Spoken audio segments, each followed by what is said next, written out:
तो विशेष रूप से लड़कों के लिए ऐसा कहा जाता है। तो लड़के अपने पेरेंट्स से कम बात करते हैं, राज रखने लगते हैं, छिपाने लगते हैं, दोस्तों में खूब बातें करते हैं।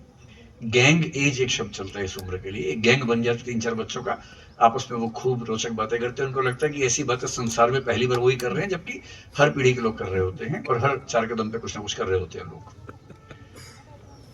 इस गैंग एज में दोस्तों का हमारे ऊपर असर बहुत ज्यादा होता है। इसको पीयर प्रेशर कहते हैं। पीयर प्रेशर का मतलब है अगर दोस्तों ने कह दिया है तो ये काम करना है, भाई तूने कह दिया हो गया, जो भाई कहेगा वो होगा, ये वाला जो तेवर होता है इसको बोलते हैं टीन एज में या गैंग एज में इस तरह का व्यवहार होता है। इस उम्र में माँ बाप कोशिश करते हैं बच्चों को सिखाने की, उनको पता है कि बिगड़ने की उम्र यही है। और जब माँ बाप सिखाते हैं तो बच्चे नफरत या इरिटेशन के भाव से उनसे बात करते हैं, नाराज होते हैं। उनको अपनी आज़ादी बहुत पसंद होती है, वो चाहते हैं कि उनकी आज़ादी के बीच में कोई हस्तक्षेप ना करे, पेरेंट्स भी ना करें। तो पेरेंट्स की अपनी मजबूरी है, वो बेचारे सिखाएंगे ही, उनको चिंता है कि बच्चा बर्बाद ना हो जाए, और बच्चे को आज़ादी पसंद है तो लेकिन बच्चा आपके लिए नाराज नहीं होगा, मिलेगी। लाजमी, दोनों बातें लाजमी है। मैं जो कहना चाह रहा हूं आपको वो ये है कि इस उम्र में जो चीज सबसे ज्यादा नुकसान करती है वो है पीयर प्रेशर, दोस्तों का दबाव। और अगर आपके ग्रुप में 3-4-5 बच्चों के ग्रुप में, और हर 4-5 बच्चों के ग्रुप में एक दो बदमाश होते ही होते हैं, आपके ग्रुप में भी कोई ना कोई होगा ही होगा। तो वो आपको कभी कहेंगे कि अरे आज हम सिगरेट पियेंगे, आजा तू भी आजा। अब आपको बचपन से घर में सिखाया गया कि स्मोकिंग नहीं करनी है, पेरेंट्स ने भी सिखाया है, आपको भी समझ में आता है कि स्मोकिंग करना बुरी बात है, लंग्स खराब करने वाली बात है, क्यों स्मोकिंग करेंगे भाई। पर दोस्त आपके बड़े अच्छे लगते हैं आपको, और दोस्त आपका मजाक बनाएंगे, उसके बाद कहेंगे अरे ये तो बेबी है, बेबी, ये तो बच्चा है, दूध पिएगा ये तो, ये बड़ा नहीं हुआ है, मर्द तो हम हैं जो सिगरेट पीते हैं। ये सब कह कह के आपको उकसाएंगे कि स्मोकिंग उकसाएंगे। करो। सही बात है। दोस्त ऐसे ही होते हैं, गंदे होते हैं कई मामलों में, घटिया होते हैं कई मामलों में। पर जो गंदे वाला दोस्त है उसमें कॉन्फिडेंस आमतौर पर सबसे ज्यादा होता है। जो ठीक बच्चा है उसमें कॉन्फिडेंस प्रायः कम रहता है। एक शायर ने बड़ी गहरी बात कही थी, बुरे लोग दुनिया का खतरा नहीं है, शरीफों की चुप भी खतरनाक है। जो शरीफ बच्चे होते हैं चुप रह जाते हैं, बदमाश बच्चे इतने कॉन्फिडेंस से बोलते हैं, अरे दम है तो आजा, मर्द है तो आजा, बड़ा हो गया तो आजा, तू तो बच्चा है, तू तो ये है, तू तो वो है। अब इन सब के सामने खुद को साबित करने के लिए बेचारा बच्चा सिगरेट पी लेता है। फिर एक दिन वही दुष्ट बोलता है, अरे सिगरेट में क्या मजा है, मजा तो और बड़ी चीज में है। फिर वो कुछ नशे की चीज ले आता है, गांजा ले आता है, कुछ और ले आता है। चिट्टा ले आता है, आजकल देश के चरस। हर शहर में चीजें मिल जाती हैं और बच्चों में ये टेंडेंसी। मेरी कल स्कूल के कुछ लोगों से बात चल रही थी, मुझे पता लगा कि यहाँ भी चिंता की बातें ऐसी हैं। हर देश, मतलब हर देश में तो है, भारत के हर राज्य, हर शहर में ये बातें चिंता की आजकल है। और जैसे मैं सुनता हूँ कोई बच्चा ड्रग्स के आसपास गया है, मुझे वही एग्जाम्पल याद आता है। ये छोटी सी तकनीक है, इसको ड्रोन कहते हैं, कोई खास बात इसमें नहीं है। आप सब इससे बड़ी तकनीकों के साथ खेलने वाले बड़े हो गए, बहुत सामान्य सी तकनीक है। एक छोटा सा हेलीकॉप्टर है, कैमरा लगा हुआ है, इतना मामला बस है ना, उसका तनाव मत लीजिए। बम नहीं है आपके ऊपर, बम नहीं गिरने वाला है, छोटी सी बात है। युद्ध होता तो बम भी इससे आता, अभी तो सेशन है तो इसमें केवल कैमरा है। और जैसे मैं सुनता हूं कि कोई बच्चा ड्रग्स के नजदीक चला गया है, मुझे वही घटना याद आती है अपने ही एक बचपन के दोस्त की, जिसने ड्रग्स के प्रभाव में अपने माता पिता, अपने बड़े भाई, अपनी दादी, सबका कत्ल कर दिया था। मुझे नहीं पता वो कहाँ है, अगर मिलेगा तो मैं पूछूंगा उससे कि इतना करने के बाद गिल्ट फीलिंग से, अपराध भावना से, पाप की भावना से कैसे जिंदा रह पाता है। जिन सबने आपको जीवन दिया, उनका जीवन छीन ले, उसके बाद कोई सांस कैसे ले सकता है। हर समय अपने आप से नफरत होती है इंसान को। और दुख की बात है कि जब उसने ये किया होगा, वो अपने आप ही में नहीं होगा, अपने नियंत्रण में नहीं होगा, बुद्धि उसके हाथ में नहीं होगी उसकी। और सिर्फ इसलिए कि जब हम कोई नशा कर लेते हैं, हमारा दिमाग हमारे कंट्रोल से बाहर निकल जाता है। मेरा मानना है कि कोई भी बच्चा अपने आप शौकीन नहीं होता सिगरेट पीने का, वेपिंग करने का, शराब पीने का, या ड्रग्स करने का, वो इसलिए करता है कि उसके ग्रुप में कोई उस पर दबाव डालता है, पीयर प्रेशर होता है। तो बच्चों, मैं आपको इतना संकेत कर रहा हूं, मैं भी आपके दौर में था, हमारे भी दोस्तों ने ऐसी कई चीजें की ही थी। मेरा अपना तरीका बड़ा सिंपल सा था। जैसे मुझे कोई बोलता था कि भैया अपने क्लास के जितने मर्द हैं आप सिगरेट पिएंगे, तुम भी मर्द हो तो आ जाओ। दबाव तो हो ही जाता है बच्चों में। तो मेरा एक ही सेंटेंस था कि हम वो हैं जिन्हें मर्द होने के लिए सिगरेट नहीं चाहिए। जो सिगरेट पी के मर्द होते हैं वो सिगरेट पिए, हम वैसे ही मर्द हैं। क्यों दबाव में आना है? कोई कहे कि दम है तो शराब पी के दिखा, आप कहो दम है तो छोड़ के दिखा। क्यों पी के दिखा? मैं शराब पी के अपने आप को खत्म कर लूं, मैं सिगरेट पी के अपने फेफड़े खत्म कर लूं, मैं ड्रग्स करके अपना दिमाग खराब कर लूं, ये कैसी दोस्ती है? पक्का दोस्त है तो ड्रग्स कर हमारे साथ। इसका जवाब क्या है? पक्का दोस्त है तो छोड़ दे। तेरी दोस्ती के लिए मैं नशा करूं, मेरी दोस्ती के लिए तो छोड़ नहीं सकता। दम इसमें है कि आप अपने दोस्तों को गलत चीजों से दूर कर सके, न कि इसमें कि उनके उकसावे में आके बहक जाए। नहीं बहकना है, वापसी संभव नहीं है। एक बार गए तो जिंदगी हाथ से निकल जाएगी, पता भी नहीं चलेगा, और जिंदगी भर कहते रहेंगे कि बस एक गलती हुई थी, बस एक गलत कदम उठा था राहे शौक में, मंजिल तमाम उम्र मुझे ढूंढती रही। मंजिल ढूंढती रहेगी, आप मिलेंगे नहीं उसके आसपास भी। 25 की उम्र से पहले अगर कभी किसी के साथ दोस्ती हो भी जाए, प्रेम हो भी जाए, तो बड़े बड़े वायदे नहीं करने हैं, शादी ब्याह नहीं करना है, पहले करियर सेट कर लेना है, उसके बाद उन सब चीज़ों में उलझना है। क्योंकि आज जिस तरह कंपटीशन है उसमें चल नहीं पाएगा कि अब दो नावों में सवार हो जाएं। पहले हो जाता था, कंपटीशन कम था, आजकल कंपटीशन बहुत ज़्यादा है। जितना हो सके भावनाओं पर काबू रखिए, जिंदगी में आगे बढ़िए। हो सकता है आप कॉलेज में जाएं, दोस्ती हो, अच्छे दोस्त बन जाएं, बाद में मन हो कि हम दोनों जीवन साथ में गुजारें, ठीक है, लेकिन हड़बड़ी में नहीं, आराम से कि ठीक है पहले करियर सेट हो जाए फिर सोचेंगे।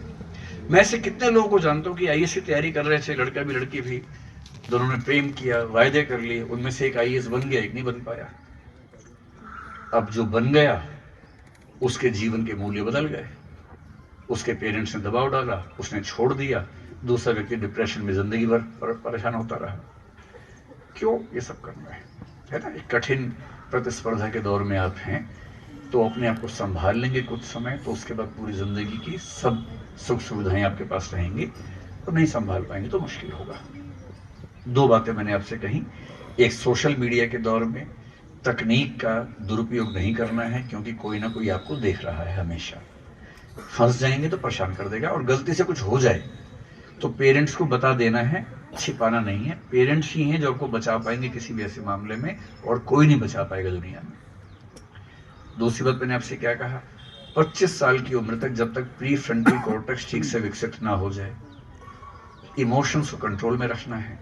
कोई दोस्त कितनी भी कोशिश कर ले, उसके उकसावे में नहीं आना है, और अपने ग्रुप में वो व्यक्ति बनना है जो पूरे ग्रुप पर प्रभाव डालता है, और आप जो चाहते हैं वो आपके ग्रुप के लोग करते हैं, बाकी काम नहीं करते हैं। अब आते हैं इस तरफ कि क्या करना है। पढ़ाई करते हैं तो अच्छी बात है, पढ़ाई करना अच्छा है, पढ़ेंगे तो हमेशा फायदे में रहेंगे। सच बात यह है कि आप जिस दौर में हैं, आपने एआई का जिक्र सुना होगा, आर्टिफिशियल इंटेलिजेंस का जिक्र सुना होगा। हम आजकल इससे रोज जूझ रहे हैं। हमारी एक टीम है जो एआई पे ही काम करती है, और काफी अच्छा काम करती है। एआई से पहले जितनी तकनीकें आई हैं, उन्होंने मनुष्यों की क्षमताएं बढ़ाई हैं, सीमित मात्रा में मनुष्यों की नौकरियां छीनी हैं। एआई दुनिया के इतिहास की पहली तकनीक है जो हो सकता है कि हम सबकी नौकरियां छीन ले आगे चलकर। ये संभव है। मैं भी विस्तार में एआई पे नहीं जा रहा हूं, एआई पर हम लंबी बात कभी कर सकते हैं, लेकिन संकेत ऐसे हैं कि अगले 10-15 साल में चीजें बहुत बदलने वाली हैं। कम से कम सामान्य किस्म की नौकरियां लगभग सारी छिन सकती हैं, ये संभव है। इसलिए आप आज जो भी पढ़ रहे हैं, ये मान के चलिए कि आज से 10-15 साल के बाद एआई वही काम आपसे बेहतर कर लेगी। एलन मस्क को आप जानते हैं, उसने हाल ही में क्लेम किया है कि जो ग्रोक 5 उसका एआई बॉट आया है, वो दुनिया के सारे पीएचडी स्कॉलर्स के सम्मिलित दिमाग से ज्यादा ताकतवर है। इतनी फास्ट और एक्यूरेट प्रोसेसिंग है।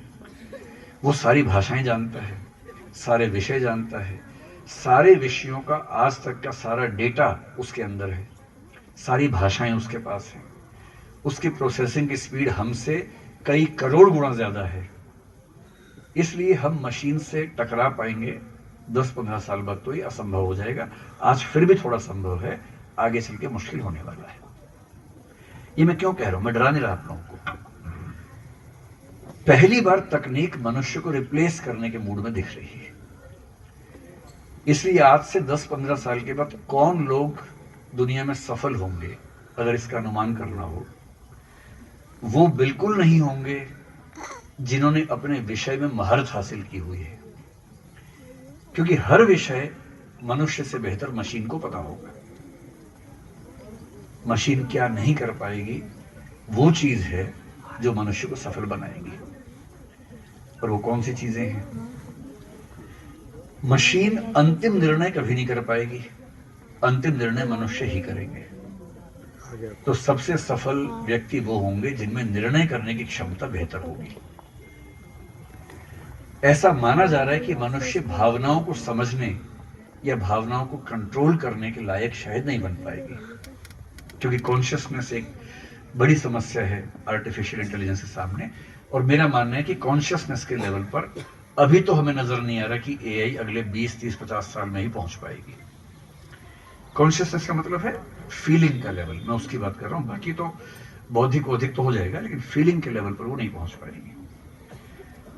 इसलिए जो लोग इमोशनली इंटेलिजेंट होंगे, जो अपनी और दूसरों की भावनाओं को समझने में और कंट्रोल करने में ज्यादा माहिर होंगे, वो सफल होंगे। और अगर आप इन दो चीजों को समझ पा रहे हैं, निर्णय लेने की क्षमता, भावनाओं को समझने और संभालने की क्षमता, ये जिनके पास ज्यादा है, पढ़ाई कम भी होगी तो पढ़ाई तो एआई से खट से पूछेंगे, चैट जीपीटी से सारे जवाब मिल जाएंगे। जीतेगा वही जिसके पास ये दो क्षमताएं सबसे ज्यादा तरीके से होंगी। और ये क्षमताएं कैसे आती हैं? निर्णय क्षमता कैसे आती है? किताब पढ़ के नहीं आती है। आप डिसीजन मेकिंग पे ही 10 किताब पढ़ लीजिए, आप निर्णय की क्षमता नहीं ला पाएंगे। निर्णय कैसे लिया जाता है सिद्धांत सीख जाएंगे, क्षमता नहीं लेके आ पाएंगे अपने अंदर। क्षमता कैसे आती है? जैसे आप 4 बच्चों की टीम में कुछ खेल रहे हैं, एक मैच चल रहा है क्रिकेट का, 5 बच्चे यहां हैं, 5 बच्चे वहां हैं, मैच फंसा हुआ है। अब कैप्टन को तय करना है कि बॉलिंग किसको दूं, ये निर्णय है। बॉलिंग करने वाले को तय करना है कि इस बैट्समैन के हिसाब से कैसे ऐसी बॉल डालूं कि इसकी विकेट मिल जाए। एक विकेट मिलती, चारों पांचों मिलकर डिस्कस करेंगे, कोऑर्डिनेशन करेंगे कि अब क्या करना चाहिए।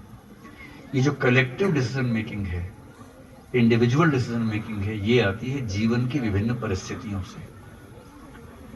क्लासरूम के अंदर ठीक है, क्लासरूम के बाहर की शिक्षा का महत्व बहुत ज्यादा है। एक अच्छे स्कूल की पहचान दुनिया भर में मानी जाती है जहां क्लासरूम के अंदर होती है 1/4 या 1/3 पढ़ाई, और क्लासरूम के बाहर होती है 2/3 या 3/4 पढ़ाई। जिस भी स्कूल में एक्स्ट्रा करिकुलर एक्टिविटीज ज्यादा होंगी, भविष्य उसी स्कूल से निकलेगा। मुझे गर्व है कि मैं एक ऐसे स्कूल में खड़ा हूं जहां से मैं खुद पढ़ा हूं, और मेरी पर्सनैलिटी के डेवलपमेंट में इस स्कूल की जो सबसे बड़ी भूमिका है वो उन्हीं गतिविधियों की है जो क्लास के बाहर की थी। मैंने इस स्कूल में रहते हुए 3री-4थी क्लास से मंच संभाला था, डिबेट करना शुरू किया। गायन तो खैर मैं खराब करता हूं, पर तब करता था। एक्टिंग की, नाटक किए। डिबेट के मामले में मैं और मेरे एक सीनियर थे, रजनीश नाम था उनका, आज भी रिश्वत उनसे बात हुई। हम लोग हरियाणा के हर स्कूल में डिबेट बोलने जाते थे, और लगभग शायद ही कोई स्कूल होगा जहां हम न जीत के आए हों। ये डिबेटिंग की स्किल मैं यहां से लेकर निकला, दिल्ली विश्वविद्यालय गया। वहां 3 या 4 साल मैं लगातार उस विश्वविद्यालय में बेस्ट डिबेटर का अवार्ड लेता रहा। करीब 400-500 डिबेट्स मैंने वहां जीती। और मेरी जो भी क्षमताएं हैं वो सारी उसी मंच के अनुभव से आती हैं जो इस स्कूल ने मुझे दिया था। क्लासरूम के अनुभव उतने काम नहीं आए, क्लासरूम के बाहर के ज़्यादा काम आए। मैं खेलता था, टेबल टेनिस खेलता था, जिम्नास्टिक्स में मैं जिले की टीम में था, क्रिकेट भी खेलता था, फुटबॉल भी इसी ग्राउंड में खेलता था। हर खेल खेलने से फिटनेस आती है, हर खेल खेलने से डिसीजन मेकिंग की पावर बढ़ती है। मैं दोस्तों के साथ बहुत घूमता था, मेरे इतने सारे दोस्त स्कूल में थे। जब आप दोस्तों के साथ होते हैं, टूर पे जाते हैं, घूमते हैं, सब कुछ करते हैं, उस सारे प्रोसेस में कॉन्फिडेंस, बात करने का स्टाइल, वो सब डेवलप होता है। उसका मुकाबला किताबें नहीं कर सकती। और दूसरा है इमोशनल इंटेलिजेंस। अपनी भावनाओं को ठीक से टटोलते रहना है, अपने आसपास जो लोग हैं उनकी भावनाओं को समझने का प्रयास करना है, अपने पेरेंट्स की मनस्थिति को समझना है। वो आपके दुश्मन नहीं है, उनको चिंता है आपकी कि कहीं आप कुछ ऐसा गलत ना कर बैठे कि जीवन हाथ से निकल जाए। दूसरों की भावनाओं को समझना, अपनी भावनाओं को कंट्रोल कर पाना, गुस्से को कंट्रोल कर पाना। जब हम गुस्से में होते हैं उस समय दिमाग काम नहीं करता हमारा। ये मनोविज्ञान का सत्य है, ये बायोलॉजी का सत्य है, क्योंकि लिम्बिक सिस्टम बीच में है, फ्रंटल कॉर्टेक्स आगे है।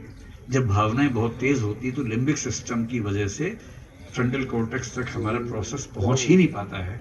इसलिए आप देखेंगे जब हम बहुत गुस्से में होते हैं हम ठीक फैसला नहीं कर पाते, हमारा दिमाग काम नहीं करता है। अपने गुस्से को कंट्रोल करना है, ईर्ष्या को कंट्रोल करना है। आपका दोस्त आगे बढ़ेगा, ईर्ष्या होगी, सबको होती है, पर ईर्ष्या में गलत बोल नहीं देना है, उसे डाइजेस्ट करना है। जो अपनी जलन को, ईर्ष्या को, गुस्से को डाइजेस्ट कर लेता है, गलत तरीके से नहीं बोलता है, गलत हरकतें नहीं करता है, पचाना सीख लेता है, उसी में गहराई आती है। और यदि आप गहरे हैं, शांत हैं, समुद्र जैसे हैं, तो कोई नदी, कोई नहर, कोई नाला, कोई झील आपको परेशान कर नहीं पाएगा। एक बहुत प्रसिद्ध शेर मुझे ध्यान आ रहा है, कह रहा है शोर दरिया से समंदर का सुकून। दरिया में शोर होता है, नदियां बहुत शोर करती हैं, समंदर शांत रहता है। शेर में दरअसल शब्द है सकूत, लेकिन मैं सुकून कह रहा हूं क्योंकि समझना आसान है। कह रहा है शोर दरिया से समंदर का सुकून, जिसमें जितना ज़र्फ है उतना ही वह खामोश है। ताकत खामोशी में होती है, ताकत चिल्लाने में नहीं होती है। और मैं अंतिम बात ये कहूँगा, मैंने तो स्कूल की पढ़ाई खत्म करने के बाद मैं डिबेटिंग करता था स्कूल में। कॉलेज में मैंने खूब डिबेट्स की हैं, और डिबेट करते हुए मुझे ज़रूरत नहीं पड़ती थी कि मैं कागज़ हाथ में लेके जाऊँ। जैसे मैं आज भी आराम से बोल रहा हूँ, मतलब बहुत सामान्य हो गया क्योंकि अभ्यास बहुत सारा हुआ। मैंने एक बात पे बहुत गौर किया, चाहे स्कूल की बात हो चाहे कॉलेज की बात हो। जब तक मैंने पढ़ाई नहीं की, मैंने ग्रेजुएशन खत्म होने तक सीरियस पढ़ाई नहीं की। मैं 16.5 की उम्र में दिल्ली विश्वविद्यालय में चला गया था, 19.5 की उम्र में ग्रेजुएट हो गया था। बीए ऑनर्स मैंने हिस्ट्री विषय में वहाँ से किया, बहुत कम पढ़ के किया। मैं स्कूल में कम पढ़ता था, हालांकि मैं 12वीं क्लास का टॉपर था, अपने जिले का टॉपर था। हरवासिया जी मेरे टीचर थे, और इकोनॉमिक्स भी उसका एक हिस्सा, स्टैटिस्टिक्स को पढ़ाते थे। और मैं बिना संकोच के बता रहा हूँ कि 12वीं क्लास के प्री बोर्ड एग्जाम में इकोनॉमिक्स में मेरे 100 में से 19 नंबर थे प्री बोर्ड में, और बोर्ड एग्जाम में उसी विषय में 100 में से 81 नंबर थे, और जिले में हाईएस्ट मार्क्स थे। मेरी आदत थी कि कम दिन पढ़ के 2 दिन, 4 दिन, 5 दिन, 10 दिन पढ़ के काम चला लेता था, क्योंकि मुझे भरोसा था कि ये काम 10 दिन में हो जाएगा, मैं पूरा साल क्यों खराब करूं। मैं आपसे ये नहीं कह रहा कि आप भी ऐसा करें, अच्छी बात नहीं है। मैंने ग्रेजुएशन भी ऐसे ही की, 3 दिन 4 दिन पढ़ता था, नंबर आ जाते थे, काम चल जाता था। ग्रेजुएशन खत्म होने के बाद जब मैंने आईएएस का एग्जाम देने का सोचा, मैं 19.5 साल का था। 21 साल के बाद आप आईएएस एग्जाम दे सकते हैं। तब मैंने पढ़ना शुरू किया पहली बार, और मुझे पढ़ने में इतना सुख मिलने लगा। पहले अटेम्प्ट में मेरा आईएएस में सिलेक्शन हुआ, जो मेरे जैसे दुष्ट बच्चे के बारे में कुछ सोच नहीं सकता था। मेरे अध्यापक भी शायद कल्पना नहीं कर सकते थे कि मैं उस एग्जाम में पास हो जाऊंगा, और मेरा पहले प्रयास में सिलेक्शन हो गया था। तब मैं सिर्फ 22 साल का था। वो अलग बात है कि नौकरी मुझे रास नहीं आई, और मैंने आग का गोला कूदा ही हुआ था, तो मैंने एक आग का गोला और कूदा, रिजाइन कर दिया। लेकिन जो बताने की बात है वो ये, जिस दिन से मैंने पढ़ना शुरू किया, मुझे एहसास हुआ कि इस दुनिया में पढ़ने से ज्यादा सुंदर कुछ भी नहीं है।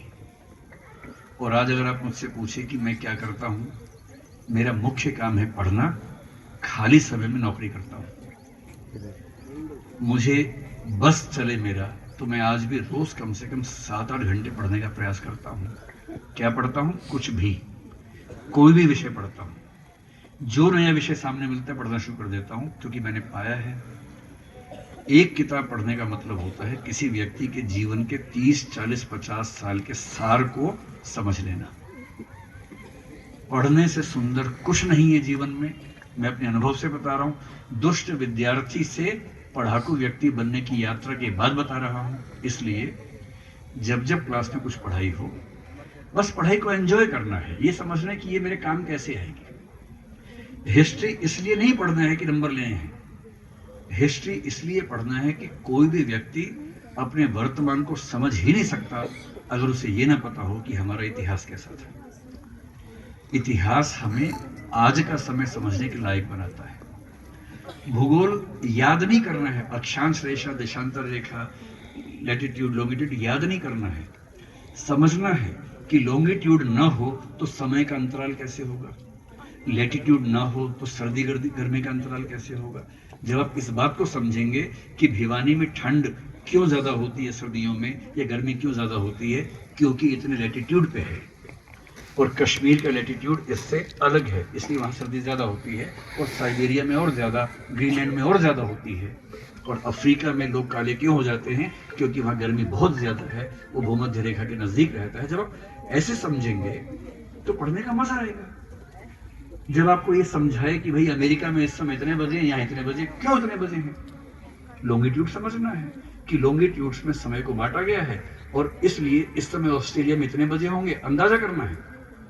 कोई आपसे पूछे कि यार ये बताओ, अंदाजे से बताओ कि इस समय न्यूजीलैंड में कितने बजे होंगे, और इस समय सऊदी अरब में कितने बजे होंगे, इस समय दुबई में कितने बजे होंगे, इंग्लैंड में कितना समय होगा, अमेरिका में कितना समय होगा, अमेरिका के ईस्ट पार्ट में न्यूयॉर्क में कितना समय होगा, और साउथ पार्ट में कैलिफोर्निया में कितना समय होगा।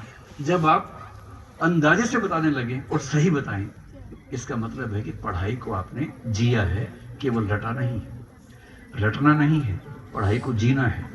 और जितना आप पढ़ेंगे आप पाएंगे, आप उतने समझदार, उतने मैच्योर होंगे, और तब लोग आपकी बात सुनना चाहेंगे। 800-900 बच्चे इस उम्र के बैठे हों, वक्ता कह चुका हो कि जब थक जाओ ऐसे कर देना, फिर भी आप नहीं कर रहे हैं क्योंकि आपको सुनने में मजा आ रहा है, क्योंकि पढ़ाई की बात रोचक तरीके से हो रही है। पढ़ाई को रोचक तरीके से करेंगे तो क्यों मजा आएगा। और मेरा मानना ये है, जब मैंने YouTube पे थोड़ा बहुत करना शुरू किया, मुश्किल टॉपिक्स बनाने शुरू किए, मुझे कई लोगों ने कहा कि हिंदी समाज के लोग पढ़ने वढ़ने में इंटरेस्ट नहीं रखते हैं, छोटी वीडियो बनाई। मुझसे छोटा बनता नहीं है, तो मैंने 2 घंटे, 3 घंटे, 4 घंटे, 5 घंटे की वीडियो बनाई। एक वीडियो सेकुलरिज्म पे है, 5 घंटे 19 मिनट का है। एक वीडियो इजराइल पे है, मेरे ख्याल से 4 घंटे, आधे घंटे, 4.5 घंटे के आसपास का है। कश्मीर पे बनाया तो भी 3.5 घंटे का बन गया। आर्टिकल 370 जब खत्म हुआ, उसी का बात मैं कर रहा हूँ। जीएसटी जब आया उससे बनाया, वो 4 घंटे का वीडियो बन गया, 3 पार्ट्स में डाला हमने। और मैंने देखा कि हिंदी भाषी समाज पढ़ाई के मामले में दक्षिण भारत से पीछे है, ये बात सही है। महाराष्ट्र से हम लोग पीछे हैं, ये बात सही है। बंगाल से हम लोग पीछे हैं, ये बात सही है, क्योंकि इस समाज में पढ़ने लिखने की वैसी क्रांति हुई नहीं जैसे उन समाजों में हो गई। और मैंने पाया कि 3-3 घंटे के वीडियो, 4-4 घंटे के वीडियो लोगों ने रुक रुक के न केवल देखे बल्कि कमेंट्स किए, और जब मुझे मिले मुझे बताया कि हम उन वीडियो को सुन के नोट्स बनाते हैं, क्योंकि हमें कभी इस तरह से पढ़ने का मौका ही नहीं मिला। अगर बच्चे नहीं पढ़ रहे हैं तो अध्यापक लोग थोड़ा सा मुझे माफ करें इस कथन के लिए, अगर बच्चे नहीं पढ़ रहे हैं तो जिम्मेदारी बच्चों से ज्यादा अध्यापकों की है, क्योंकि पढ़ाई उतनी रोचक हुई नहीं। बच्चा क्लास से बाहर निकल कैसे जाएगा अगर आप अच्छे से पढ़ा रहे हैं तो? हिम्मत नहीं पड़नी चाहिए बच्चे की, उसको लगना चाहिए कि अगर मैं पानी पीने के बहाने बाहर गया, कुछ ऐसा मिस हो जाएगा कि फिर मिलेगा नहीं, तब पढ़ाई का मजा आता है। और मेरा मानना है कि ये भूमिका केवल बच्चों पर हम ना थोपें कि वो गहराई से पढ़ें, बच्चे अध्यापक दोनों मिलकर पढ़ें। एक ज्ञान की संस्कृति होती है, कल्चर ऑफ नॉलेज होती है, जहां बच्चों में जिज्ञासा होने लगती है कि आज हम ये जानेंगे, आपस में बात करेंगे, और नया नया जान के रोज ये महसूस करना कि कुछ नया सीखा है, उपलब्धि हुई है, उसकी बात ही अलग होती है। ये सब कह के, मेरे ख्याल से 1 घंटे से ऊपर मैंने बोल ही दिया होगा, ये सब कह के मैं फिर से अपने अध्यापकों का, गुरुजनों का धन्यवाद करता हूँ। जिस मिट्टी में आप खेले हों उस मिट्टी में आप आके बोलें। और मेरे लिए ये बात कुछ चक दे इंडिया जैसी फीलिंग है। चक दे इंडिया में एक प्लेयर था जिसका बहुत सम्मान नहीं था, सम्मान का भूखा था। बाद में उसने खुद को साबित किया।